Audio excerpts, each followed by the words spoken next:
Glória a Deus, chegamos então no momento primordial, que é o momento da palavra de Deus. E hoje nós vamos falar sobre o tema: não rejeita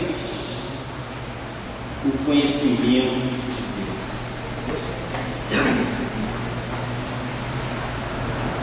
Eu quero mais uma vez agradecer a presença de todos.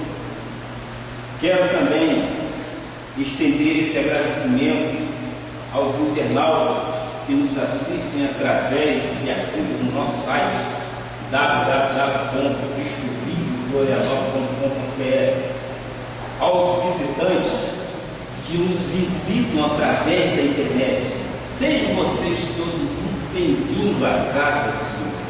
Esta é a casa de oração, aonde nós oramos, agradecemos e estudamos a palavra de Deus. A Igreja Evangélica Cristo tem como fundamento principal o estudo da palavra, e é o que nós fazemos isso para crescer na graça e no conhecimento de nosso Senhor. E sabemos também que o justo vive por fé, e é com base nesta fé que nós esperamos que as promessas de Deus aconteçam em nossas vidas. E por isso nós estamos a cada ponto, a cada domingo, crescendo sim, crescendo no conhecimento da palavra. E hoje nós vamos falar: não rejeite o conhecimento de Deus. E o texto básico conta assim, em Oséias 4, versículo 6. Por favor, aqueles que estiverem com suas Bíblias, procurem Oséias 4, versículo 6. O que diz a palavra? O meu povo está sendo destruído porque lhe falta o conhecimento. Porque tu, sacerdote, rejeitaste o conhecimento, também eu te rejeitarei, para que não sejas sacerdote diante de mim.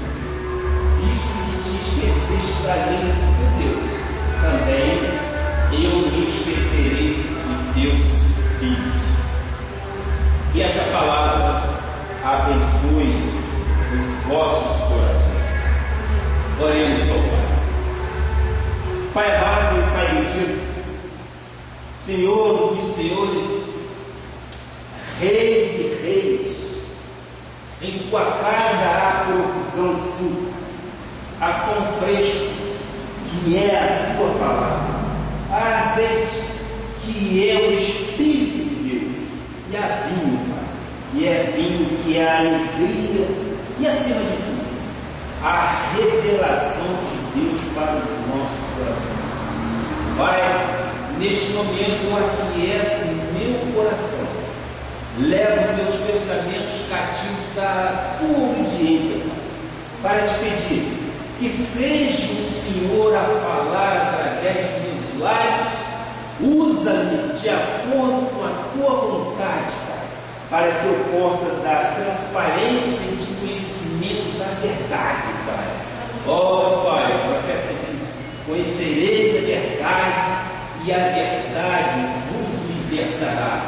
Então, nós não podemos abandonar, rejeitar o conhecimento de Deus, Pai. Abre os corações dos internautas que estão assistindo esta pregação, Pai. Ilumine os olhos do coração para que eles possam ver assim o Deus resplandecente, aquele, Pai, aquele que tem cuidado de nós sobremaneira, Pai.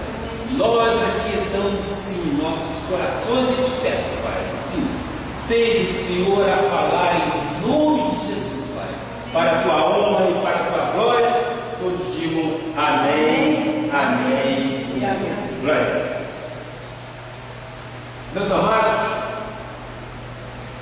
santos e preciosos de Deus, nação santa, povo de propriedade exclusiva de Deus, filhinhos amados de Jesus, esta palavra Oséias é muito importante e é esclarecedora. O profeta disse que a falta de conhecimento, a falta da vontade de Deus leva à destruição. Jesus já dizia: vós errais porque não conheceis as Escrituras. É verdade. Tem muita gente que desconhece detalhes importantes da Escritura e muitas vezes erram porque falta o tal conhecimento. Eu quero, assim, neste momento, compartilhar com os meus irmãos o estudo da palavra revelada através deste altar, de que fala, ou de que a falta de conhecimento da graça de Deus foi gerado um sistema dentro da igreja chamado Inquisição, o qual conhecemos através da história. A Inquisição, encoberta com subterfúgio de um falso zelo, tem matado aos pouquinhos a vida de muitas pessoas, tem acabado com muitos sonhos, destruído muitas personalidades florescentes dentro das igrejas e manipulado a consciência do povo de Deus. A falta de conhecimento tem impedido que pessoas com um potencial imenso consigam crescer e se realizar como pessoas. Por vezes, até pregadores do Evangelho têm sido totalmente manipulados, presos, algemados por dificuldades de expressarem sua fé. Muitos são até impedidos de manifestarem de forma livre o seu pesar. Então é a falta de conhecimento dentro das igrejas. Foi o sistema judaizante que gerou a Inquisição dentro da igreja de Jesus. O próprio Senhor Jesus Cristo foi traído por 3 personagens que são poderes cerceadores do livre pensar, do livre professar até hoje. A história bíblica nos mostra que o Senhor Jesus foi traído por Judas. E quem é Judas na Bíblia Sagrada? É o filho, este é o filho da perdição. Ele foi colocado exatamente com esta finalidade. Na verdade, Judas representa também o desejo e a ambição a qualquer preço de muitas vezes em que o espírito de Judas está dentro das igrejas. Quantas vezes graves delitos acontecem, seja em termos financeiros e em termos de corrupção, ou até mesmo de injustiça dentro de lugares chamados igreja. Judas continua vivo nos tempos de hoje. Nós vimos e nós estamos vendo através do sistema de televisão coisas acontecendo que isto reporta exatamente a Inquisição. Jesus também foi traído por Pilatos, nós sabemos disso, que representa o poder político com absoluto descompromisso com a verdade, que vai sempre aplicando de forma violenta e responsabilizando os outros.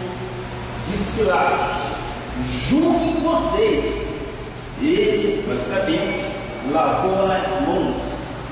E ele diz: eu não vejo nenhum mal nesse homem. E o Senhor Jesus Cristo ainda foi traído por Caifás. Nós sabemos disso, que representa o poder religioso. Ele planejou a prisão de Jesus, participou do julgamento, ameaçou Pedro e ameaçou João. Caifás representa a manipulação da consciência dos homens. Por que estou trazendo para a mensagem estes personagens, porque esta é a imagem de falta de conhecimento da revelação da graça de Deus. A revelação da graça de Deus é uma vivência, é uma experiência, é um caminhar, é uma vivência que tem altura, ela tem profundidade, tem largura e espessura. O apóstolo Paulo nos diz que precisamos conhecer a largura, o comprimento, a profundidade e o amor de Deus.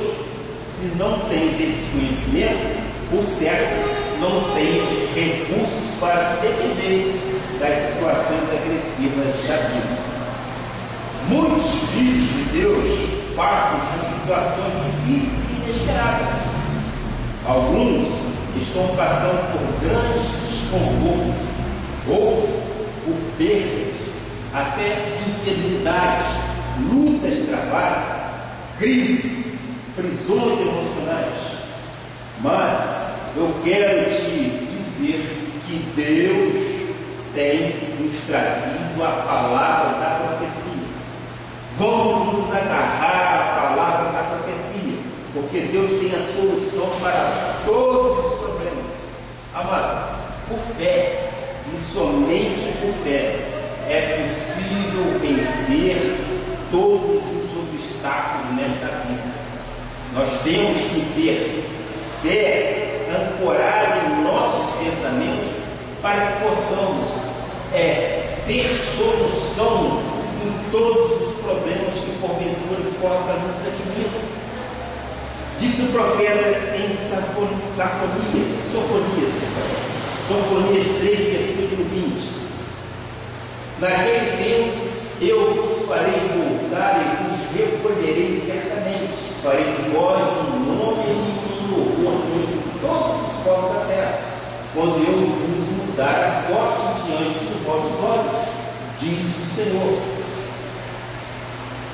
Desde o final do ano passado, o Espírito de Deus vem dizendo: eu vou mudar a sorte de muitas pessoas na igreja. No ano novo, terás grandes vitórias. Nós lembramos muito bem que no final do ano de 2012, a profecia foi: 2013 não é um ano para ser temido. 2013 é um ano de grandes vitórias em nossas vidas. Vocês recebem?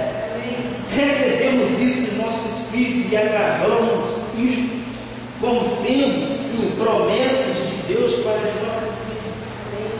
Ora, eu creio, sim, que grandes coisas advirão para nós. Deus nos deu um lugar excelente para que possamos cultuá-lo. E este lugar é uma promessa de Deus para as nossas vidas. Promessa esta revelada em Abacuque 2 que nós passamos. Escreva a visão.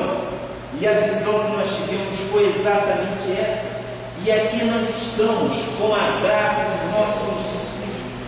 Eu creio que aos poucos Ele vai nos dar grande número de pessoas para que possamos pregar e para que possamos ensinar a crescer na graça e no conhecimento.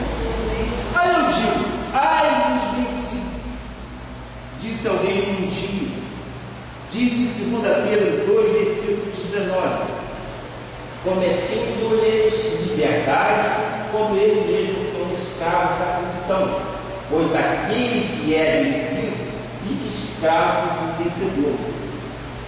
Por que Deus quer mudar a sorte de muita gente? Eu recebo, vocês recebem? Deus quer mudar a sorte de muita gente. E nós recebemos isso no nosso espírito. Por quê? Porque o vencido é escravo do vencedor. Há pessoas vencidas pela bebida alcoólica, há pessoas vencidas pelo fumo, há pessoas também vencidas pelas drogas, como a cocaína, a maconha e outras piores. Isso Isso é uma escravidão, e essa escravidão leva à morte.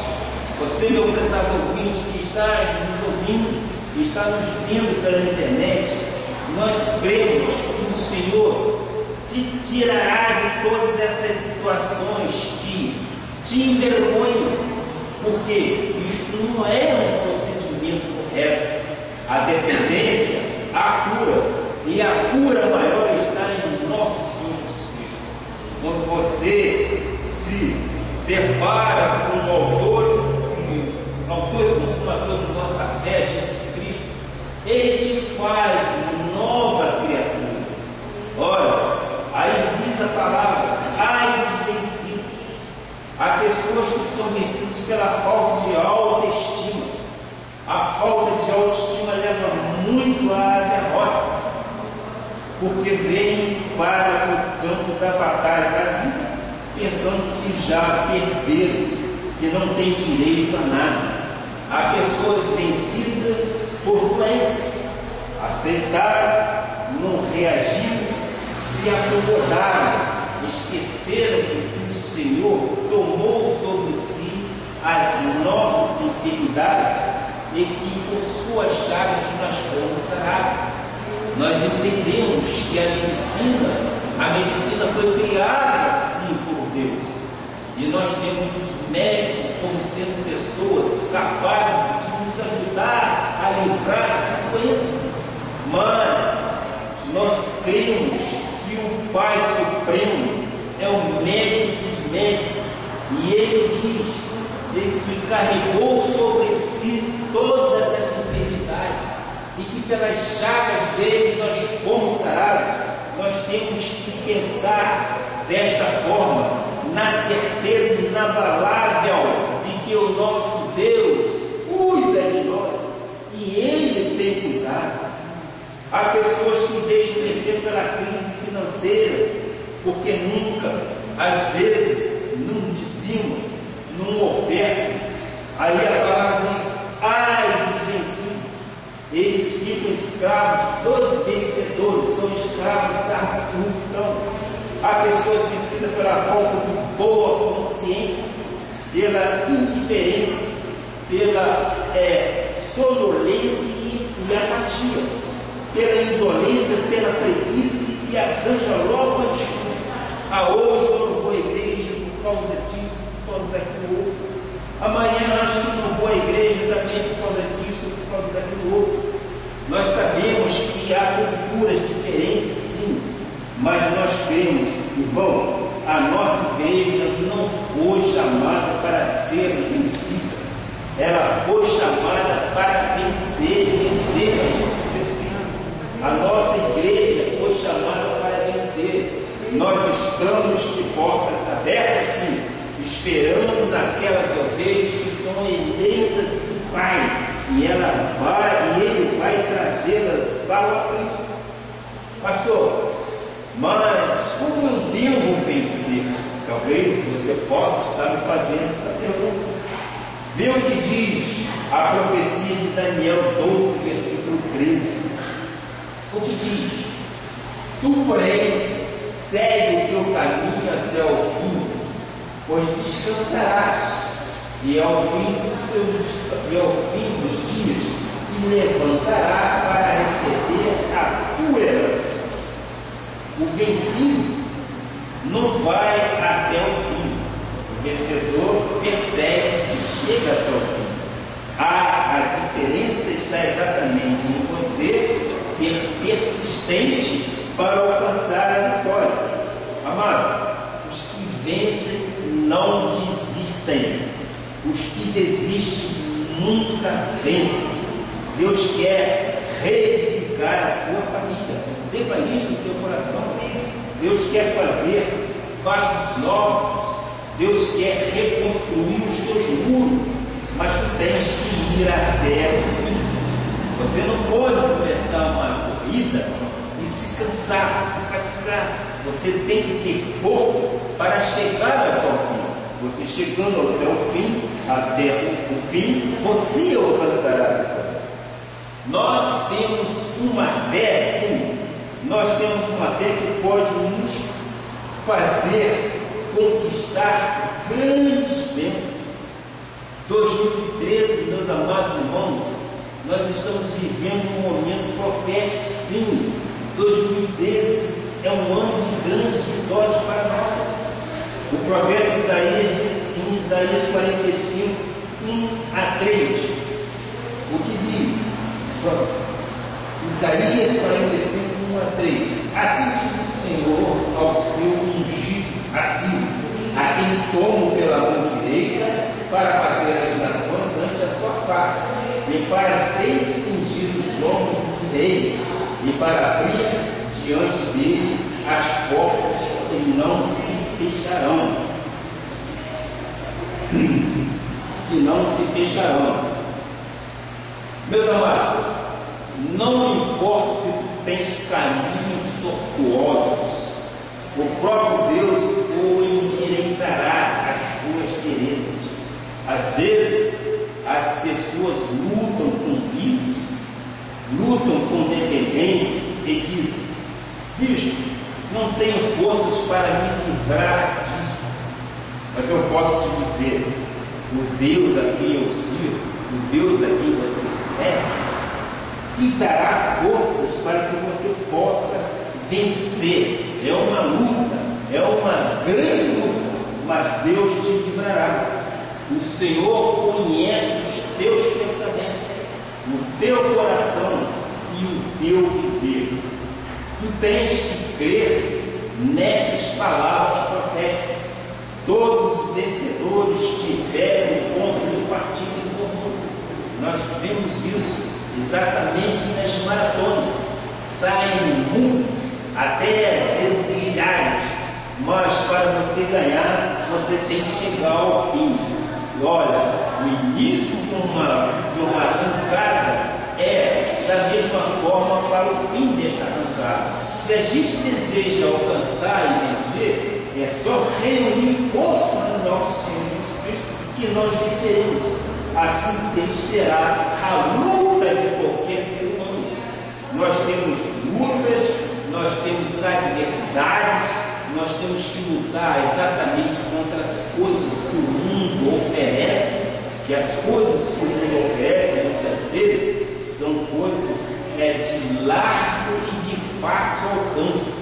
Nós acabamos de ver, estávamos inclusive fazendo um comentário no início, que aqui chegamos.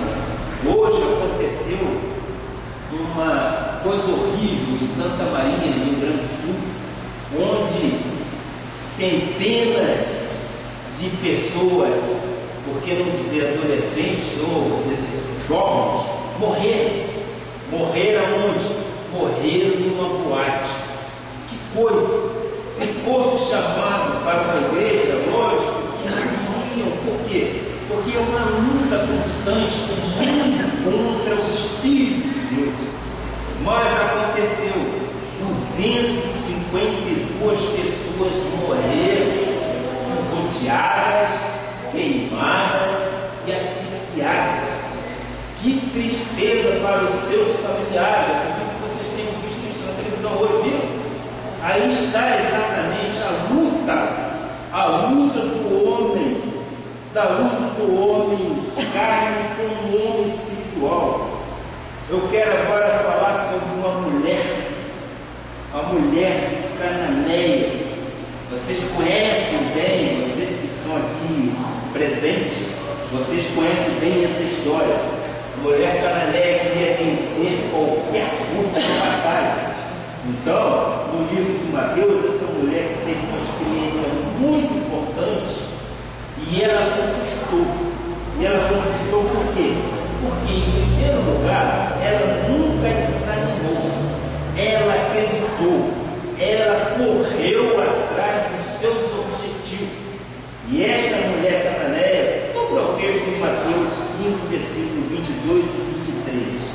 Começa então assim: eis que uma mulher cananeia que viera daquelas regiões clamava: Senhor, filho de Davi, tenha compaixão de mim, minha filha está horrivelmente enferrujada. Ele, porém, não lhe respondeu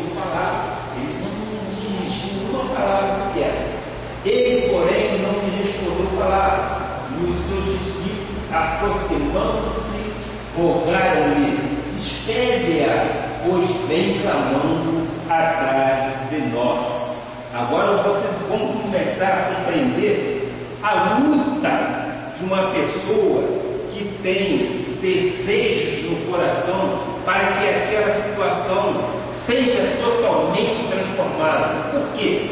Porque ela crê exatamente naquele que nasceu, viveu e morreu na cruz para nos salvar e nos redimir de todos os pecados.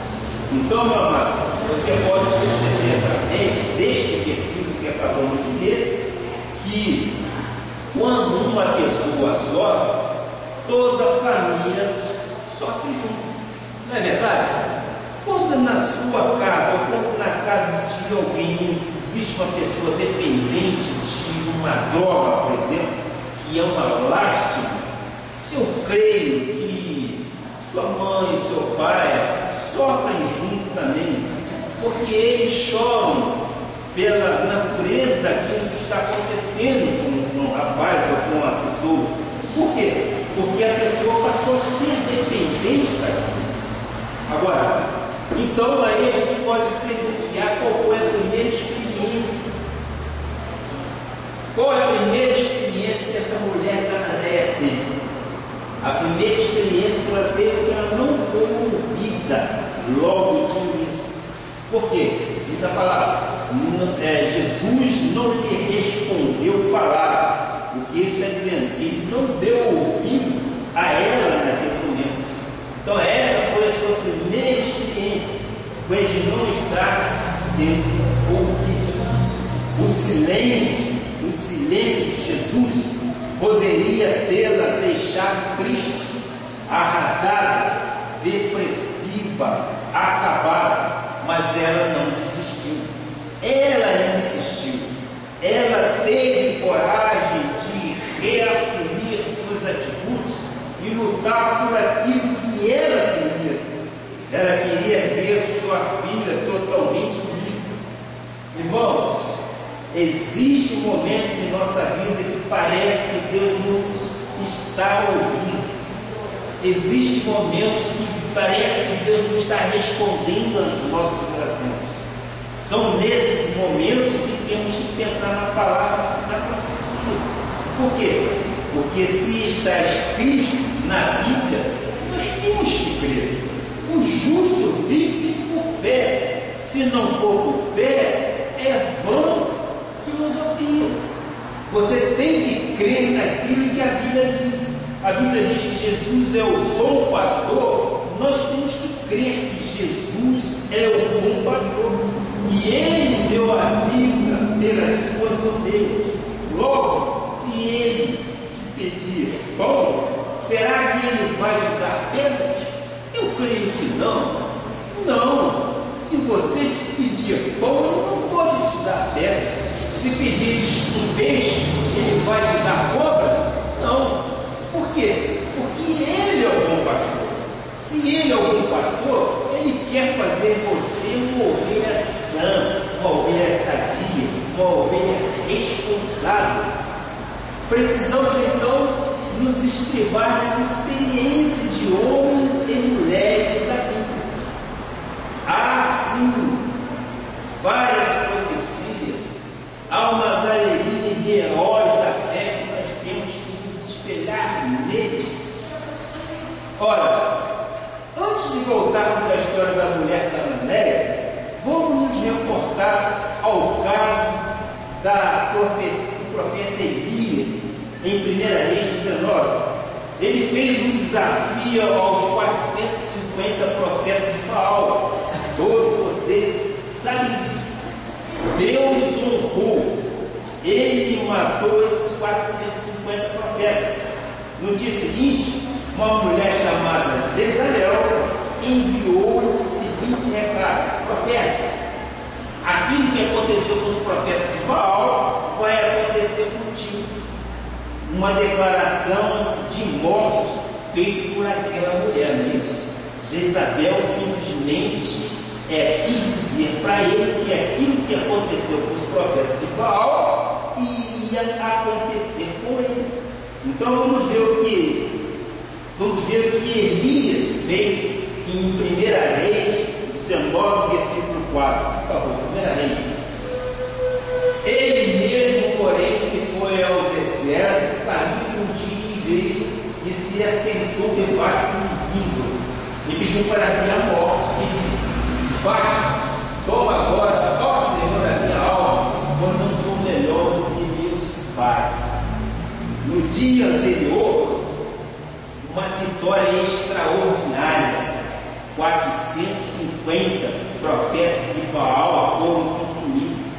Uma luta, porque não dizer até uma adrenalina violenta, enfrentar aqueles profetas. Um homem destemido encarou os 400 profetas de Baal. O fogo de Deus consumiu o holocausto e lambeu a água do altar. Milagres por todo lado nós vimos ali.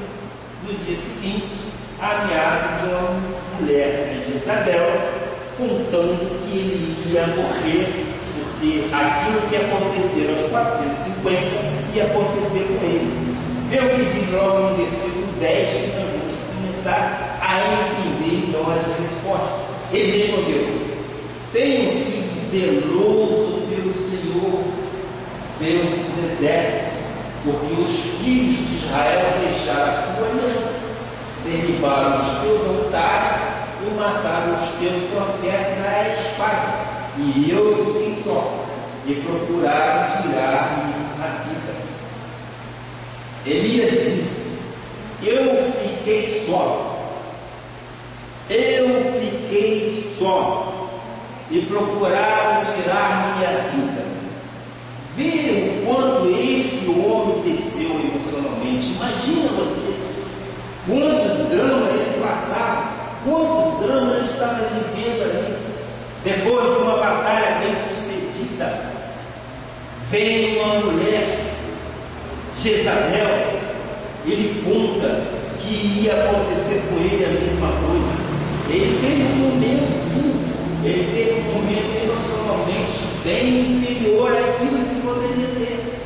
Um homem que venceu 450 profetas de Baal, que seria arrebatado, que não conheceu a morte, que lançou a sua capa sobre Eliseu, e ele recebeu porção dobrada de sunção. Em um dado momento, sente-se só e ameaçado de morte. Meus amados, isso acontece com qualquer um de nós. Quantas lutas nós travamos e quantas conquistas nós conquistamos, mas logo imediatamente pode vir alguém e joga um balde de água fria em cima de nossas emoções, em cima dos nossos objetivos, em cima daquilo que nós pretendemos alçar e conquistar. É a vida aconteceu com ele também. Ele, depois daquela batalha sangrenta, ele conquistou, mas houve um momento em que ele abaixou a cabeça. Ele se sentia falta, de uma família à sua volta. Graças a Deus nós temos nossas famílias. E as nossas famílias, sim, são pessoas que nos dão coragem, que nos fortalecem, que nos ajudam a vencer. Quando nós temos um problema, nós nos dirigimos a quem? Ao vizinho? Não, nunca. Nós sempre nos dirigimos à nossa esposa, o nosso marido, o nosso filho, a nossa filha. Seja onde for que encontremos apoio, nós vamos sim dialogar e vamos conversar. Quando nós, em algum momento da nossa vida, nos apresentamos com esta queixa: eu estou só, eu vou morrer, querem acabar comigo. O que Deus lhe disse diante das queixas? O que Deus disse a eles? Ele poderia ter disciplinado, não é verdade? Ele foi um dia teimoso, mas ele foi queixoso. Mas Deus, o que Deus fez? Deus corrigiu. a sua confissão lhe deu coisas novas para ele fazer. Deus não colocou ele mais para baixo do que ele já estava, depois daquelas palavras de Isabel. Veja no versículo 15 e 16 diz: Disse-lhe o Senhor: vai, volta ao teu caminho, ou seja, retoma o teu caminho para o deserto de Damasco, e chegando lá, unge a Azael, rei sobre a Síria, a Jeú, filho de Nis, ungirá rei sobre Israel, e também Eliseu, filho de Safate. Javel veio lá, ungirá profeta em teu lugar.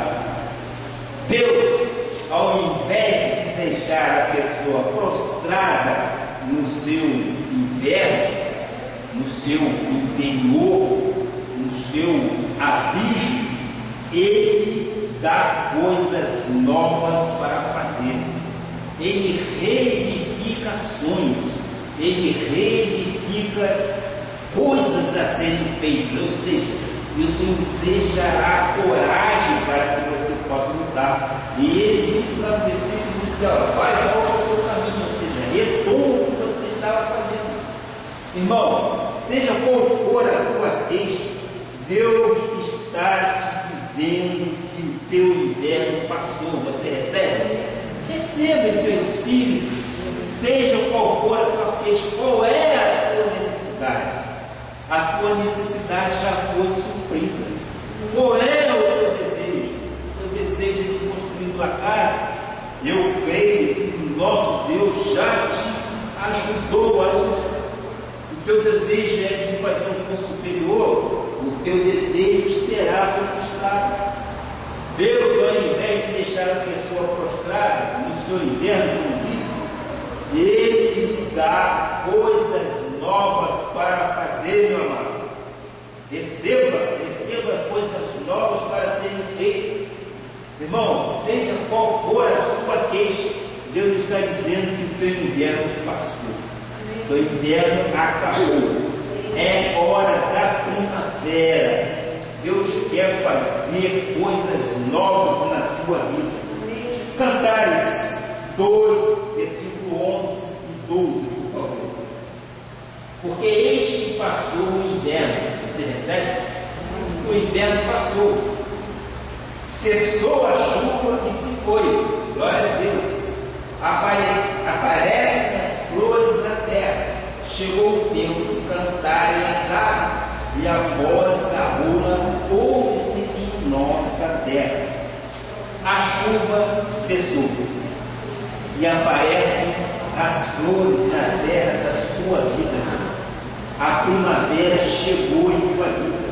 É tempo de cantarem as aves. É tempo, sim. Chegou a primavera na tua vida. Chegou o momento de bonança em tua vida. Acabou-se aquilo que lhe era folgado. Acabou-se aquilo que lhe faltava. Deus está te dando novas oportunidades para que você possa vencer, lutar e possuir. Receba isso no teu espírito. Deus é por ti e ninguém será contra ti. Portanto, voltemos à história da mulher cananeia. Já falamos da sua primeira experiência, a de não estar sendo ouvida, porque o nosso Deus, naquele momento, o Senhor Jesus Cristo, Ele não lhes deu palavra, mas ela não desistiu.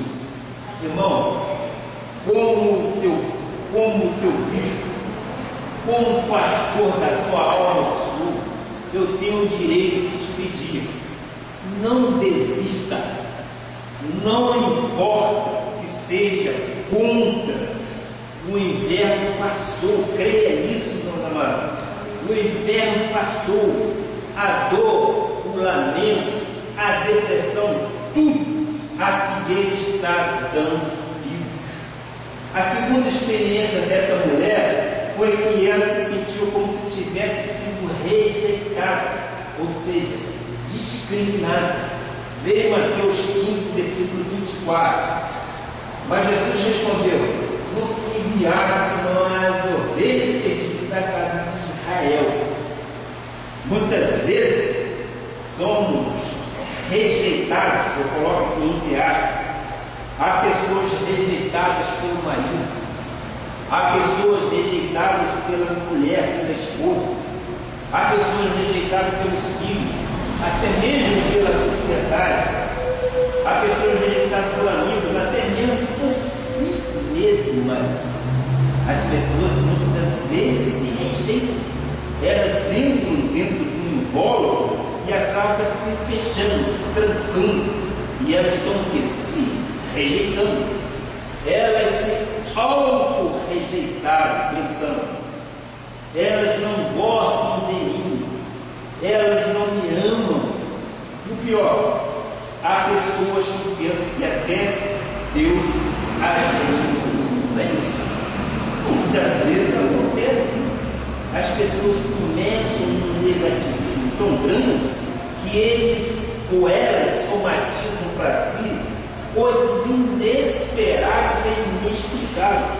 Muitas das vezes até pensam que Deus está rejeitando. Há momentos que não existe nada que nos console.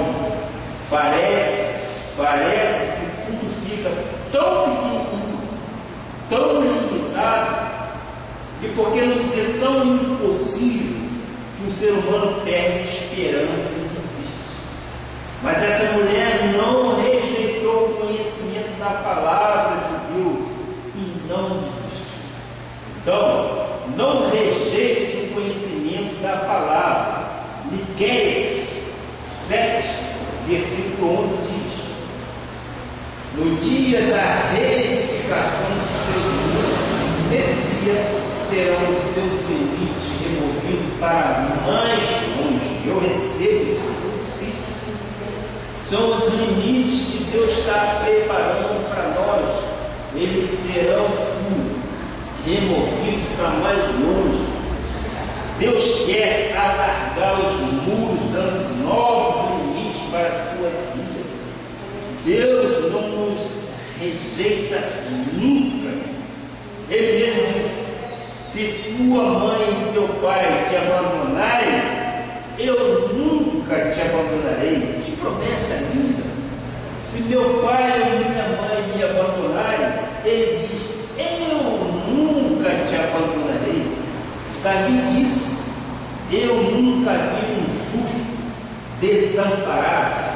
Nós não conhecemos muito bem isto. Davi, segundo o caráter de Deus, disse com tanta veemência: eu nunca vi um justo desamparado, nem sua descendência mendigar o pão. Irmãos, os teus limites serão removidos para mais longe se receba isso do Espírito. Deus é fiel para fazer cumprir aquilo que Ele tem prometido para nós. O nosso Deus não é limitado. Ele pode mais do que pedimos ou pensamos. Por quê? Porque o poder dele opera em nossas vidas. Então ele pode todas as coisas, sim. É só nós termos certeza e nós não desviarmos, jamais retrocedermos. Nós temos que buscar sempre avançar. Para quê? Para além da luta, conquistar. A conquista só vem depois de muita luta. E a luta é a que nós travamos no dia a dia. E Deus quer nos ver vitoriosos. Então, disse eu a primeira experiência da mulher cananeia, disse eu a segunda experiência da mulher cananeia, agora eu vou à terceira experiência dessa mulher, que foi o sentimento de humilhação. Mateus 15, versículo 26, que diz: então ele respondendo disse: não é bom tomar o pão dos filhos e lançá-los aos cachorrinhos. Não é bom tomar o pão dos filhos e lançá-lo aos cachorrinhos. Ela se sentiu humilhada, mas sabes de uma coisa? Ela não desistiu. Em 3 hipóteses, ela não desistiu. No versículo 27, o que diz? Versículo 27, ela, contudo, replicou: sim, senhor, porém, os cachorrinhos comem das migalhas que caem na mesa dos seus donos. Passar por uma experiência de humilhação não deve ser fácil, não deve ser agradável, mas nós temos uma fé e nós temos esta fé que vence o mundo. E ela precisava de uma bênção, ou ela precisava de uma grande vitória. Sua filha corria risco de vida. E ela pensou: se eu tentar, para o fato de que não fui ouvida, que foi a primeira experiência que ela teve, se eu tentar para o fato de que não fui rejeitada, que foi a segunda experiência, e se ela pensar que foi humilhada, não vai conseguir nada. Por quê? Porque ela estaria desistindo dos seus objetivos. Mas ela não olhou as dificuldades, ela apenas vislumbrou a vitória. Pode ser difícil na sua vida você enxergar exatamente lá no final do túnel uma luz que ilumina o seu caminho, que vai de encontro à sua vitória. Mas creio que fé é coisa que é fantástica. Você tem que viver. E eu pergunto: que classe de fé tinha essa mulher cananeia? A fé era uma coisa que não fazia ela desistir dos seus objetivos, de jeito nenhum. Ela foi humilhada, ela passou por situações difíceis, ela foi rejeitada, mas ela foi em frente, ela endireitou os seus caminhos e foi em busca. Então, ela quebrou todos os obstáculos, rompeu com as cadeias, porque ela estava vendo um problema, mas a solução, lógica e evidente, que vinha do Senhor. A esperança era muito grande. Como diz, o justo vive por fé, e ela simplesmente não aceitou a derrota. Ela não aceitou a derrota. Seguindo, nós vamos ver em Daniel 12, versículo 10. Muitos serão purificados, embravecidos e provados, mas os perversos procederão perversamente, e nenhum deles entenderá, mas os sábios entenderão.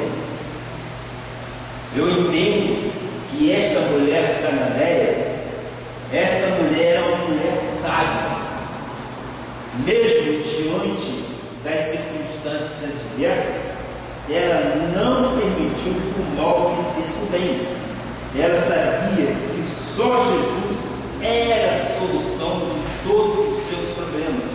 Ela sabia que, olhando para o autor e consumador da fé, Jesus Cristo, ela ia conquistar o seu objetivo, que era ver a sua filha curada. A sua filha estava passando por momentos difíceis, ela estava endemoniada. Lembra-se do versículo inicial que nós vimos? Agora, no final da história, nós podemos relatar através de Mateus 15, versículo 28. Então, lhe disse Jesus: ó mulher, grande é a tua fé, faça-se contigo como queres. E desde aquele momento sua vida ficou sã. Ora, só o sábio entende isto. Só os eleitos do Senhor, que tem uma consciência perfeita, que tem uma sabedoria divina, vai entender isso. Faça segundo a sua fé, porque a fé remove montanha, a fé passa sobre qualquer ou quaisquer obstáculos, e ela foi removendo passo a passo. O nosso limite está sendo alargado, irmão. Receba.